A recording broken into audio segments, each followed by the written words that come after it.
Kita nyo si Wano. Gutom pa rin kahit kakapakain ko lang kagabi ng ano, daga. Ayun, no? Gutom pa rin yan.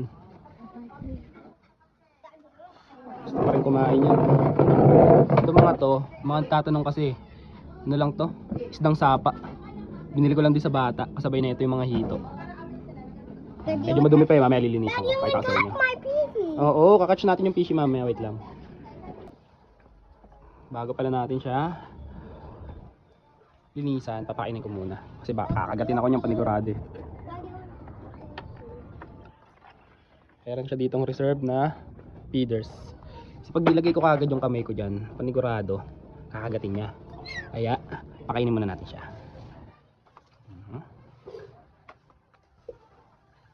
Lugok kagad. Yung purpose ko naman dito ng mga isda na to, kaya ako to binili rin. Kasi ano, medyo malungkot si Wana pag nakikita ko siya eh. Palagi lang siya nasa taas.